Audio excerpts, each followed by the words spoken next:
So Sandris Sedis just competed at the LPAL2 arm wrestling event against Peter Celes, who actually placed second against Krasimir Konstantinov at the World Arm Wrestling Championship in 2024. So safe to say that this wasn't an easy opponent for Sandris in any way.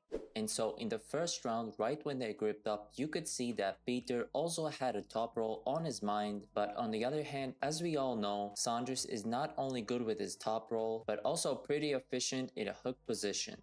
And when they said go, both guys went into a hook position right away, with them both seemingly having equal power and the match starting really close. But nobody could have expected that this would change in just a few seconds, with Peter letting out a scream and Sandris noticing that something was up right away. After that moment, Peter gave up that match for a foul and went straight to his corner, with him and his whole team looking very worried.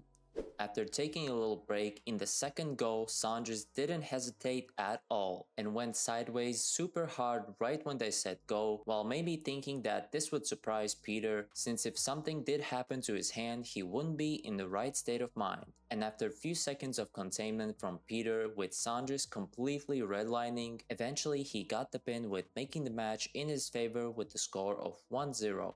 Now at this point, looking at Peter in his corner, you could tell that something was definitely wrong with his arm, but even if so, he ignored it at that time and went to the table straight away. Now in the second round, when they said go, things did change a bit in Peter's favor, and with him doing the main thing, which is taking Sandris' hand, with him doing that really well and almost taking Sandris to the pad. And in that moment, Sandris knew that he was either gonna lose or completely gas himself out. So he did the only right thing and slipped, which to be fair was questionable as it was so close to the pin pad, with them ending up calling it just a slip. So now they were in straps and the same thing happened again. Peter took Sandris' hand and put him on his B side right away, with Sandris holding for his dear life and trying to do something because this was in straps and he knew he couldn't slip again. And then out of nowhere he went full on Todd Hutchins style, using side pressure and giving all he's got, eventually pinning Peter and getting his second win.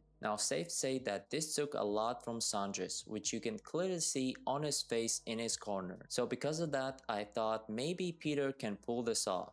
Now when they went back to the table for the third round and referee said go, Sandris got a warning for starting early. Now this time when they said go, Peter yet again took Sandris to his B side, with this time him not cracking Sandris' hand. Right here both guys fought really hard, especially Peter, since he knew that if he lost this one it would be over. And so they went back and forth for a bit, eventually Peter starting to gas out and with Sandris making the move to go with his back pressure and top rolling Peter right to the pad, with him getting the win yet again and eventually finishing this match with a score of 3-0. And I also want to point out that in the interview after the match, where the presenter asked Peter about the first round possible injury, Peter said that he heard something pop in his hand, but in his mind it didn't really make a big difference in the match. So no excuses from Peter here, and definitely big shout out to him for putting up such a good fight.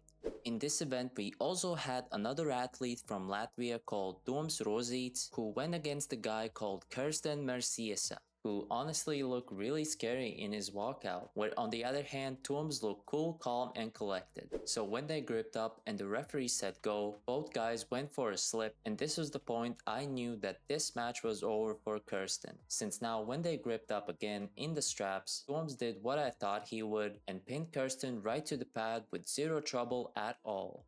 Then in the second round, even with no straps, Toms did the same thing as dominant yet again. And finally in the third round, after they slipped, they went into straps. Toms yet again overpowered Kirsten completely, with Toms winning this match undeniably with a score of 3-0. And even in an interview after the match, when Kirsten was asked about how he felt, he said that there was nothing that he can do and Toms won fair and square. So huge congrats to these guys for winning their matches, and especially to Toms for being so dominant and surprising us all. But what's next for Latvian boys now? Have they earned an invite to a promotion like East vs West yet again? I guess we just have to wait and see.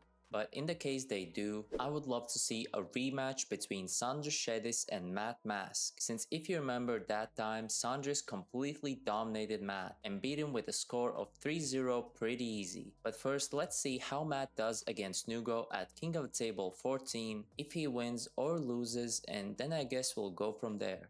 And by the way, if you want to watch this event for yourselves, I will leave the pay-per-view link in the description down below for you to check it out. If you enjoyed this video, please let me know by clicking like and also subscribing to not miss any of my future uploads. And if you want more arm wrestling videos, you can click here.